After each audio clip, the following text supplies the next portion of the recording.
is Shem, and I'm so happy to have you here. Thank you for clicking. Welcome to Wellness Friday, where we discuss everything to do with inner wellness, everything to do with life. In this video, I am going to talk about the styles of vision. How do you view the world when you wake up in the morning? How do you see the world? Do you see it in a positive way, in a negative way, in a complaining way? But away from that, I'm going to tell you about the styles of vision, and among them is like having a fearful eye, and the best one, which is a loving eye. So you better look forward to what the loving eye entails. Okay, let's start with the fearful eye. Let's get to the video. So for the fearful eye, everything is threatening. Okay, the fearful eye looks at the world as something that is coming to damage them. Everything is threatening, everything is meant to damage them, everything is meant for bad. Like everything that is out there is meant to harm them. And the fearful I was just reflecting and I was thinking, like, no one is born fearful. No one is born feeling like the world is so threatening.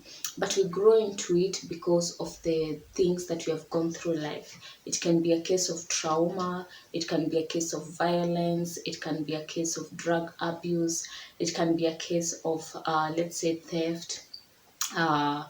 And all that, it is brought by trauma. If you have gone through something that was so scary, so traumatizing, you go out feeling like everything is meant to harm me. And you can heal, anyone can heal from this, I think. And I think it is workable. You can pull yourself out of the fearful eye by finding out the triggers and what is causing you to be fearful, and working on it. So number 2, it's about the greedy eye. For the greedy eye, everything can be possessed. The greedy eye is always looking at that next thing that you can possess. I mean, it is always hungry for that which they do not have. The greedy eye has been found to be one of the most rampant things in these modern times, because it is always hungry. A person with a greedy eye is hungry for what they do not have.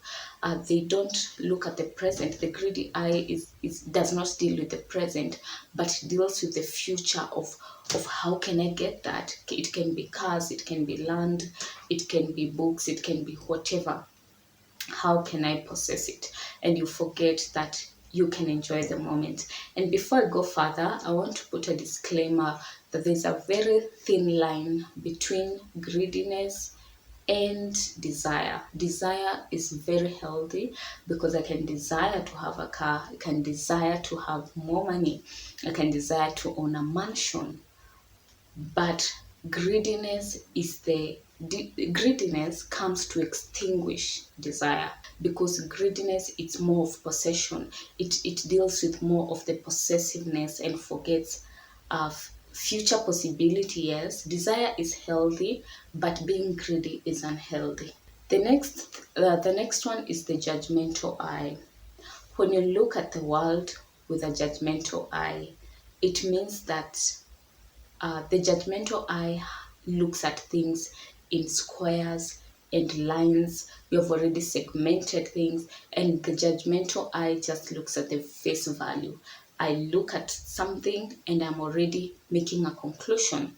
The judgmental eye is not interested in going into the deeper, but they just make a decision based on the face value, while there could be a deeper meaning of something. It's so interesting, because the judgmental eye does not look at things in a compassionate way and celebratory way. So it is very rare for someone who is judgmental to celebrate something, because they're always looking at things in lines and squares and placing them and judging them as they look, without finding out more about it. So the next one, the fourth one, is the resentful eye.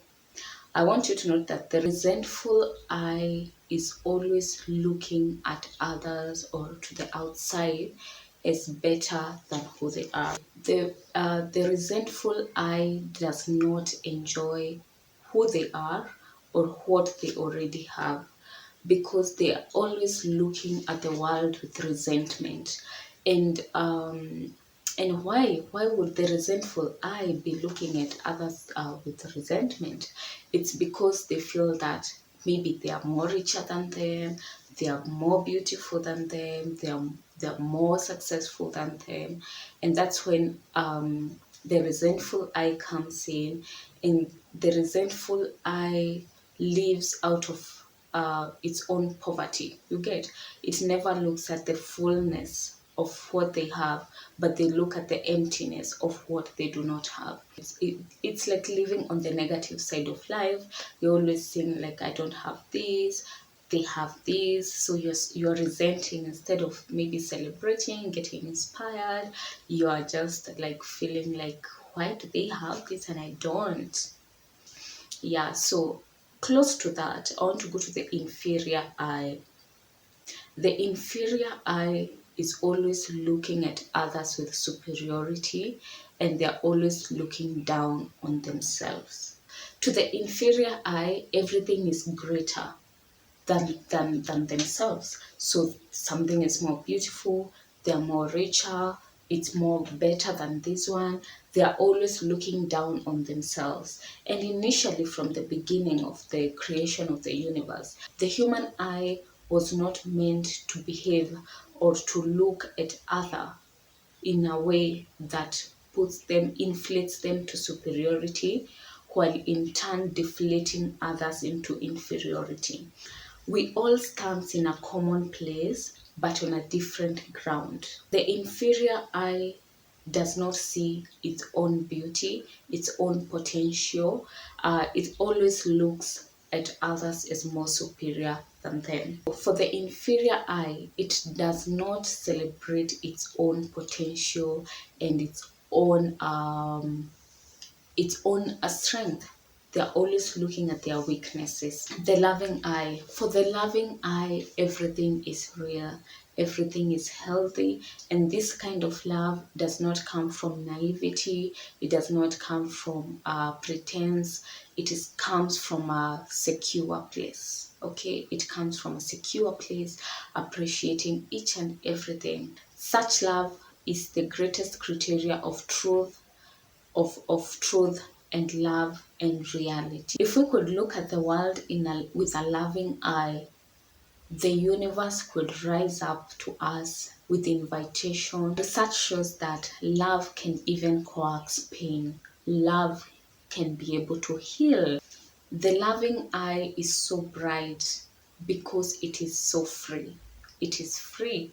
And as I said, it can heal even out of violence and transgressions. The loving eye also does not get fixed or tied into the things of greediness, of complication, of seduction. All of us should be working towards having a loving eye, an eye that is so secure. You're secure with who you are.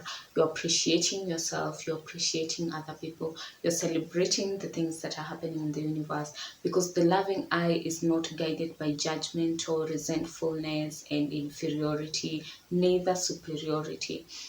It is guided by the laws of the origin and how things should be, the laws of nature, the abundance of life, okay, the abundance of human beings, of who we are, appreciating everything. It is very secure, it is peaceful, it is amazing, and it is full. Okay, it is full, and I believe that all of us can be able to reach to that point. So I want you to know that vision, and your vision and how you see the world, is very necessary and very crucial in life. If you become aware of how you see the world, if you just take your time about what I've said, and you just take your time to reflect, how do I see the world? It will bring you back into who you are and be able to self-reflect and work on yourself too, okay? And see what are the triggers, and why are you like that? Why are you seeing the world like that? How can you work on it? How can you be better? I believe in this world, no one is there anyone who just wakes up to be worse, or you just become better every day? I want to be better every single day. I want to improve myself. I want to be a better human. I want to enjoy this life, because life is beautiful. The earth is beautiful. Nature is beautiful. There are a lot of things to celebrate and to enjoy. It's holidays, guys. So the best gift that you can give yourself this Christmas is to look on the inside of you and see, how can you be better? How have you been doing in this 2022? Are you a better human? Are you a better person to yourself? Or you're just better to other people outside, to other things outside, but when you come back to yourself, so when you look at the world in a loving eye, you're also loving yourself. You're also kind to yourself. And it's an amazing, amazing feeling. So guys, that's it for today. Thank you so much for clicking. If you haven't subscribed, please subscribe, share with your friends, and I'll see you guys next time.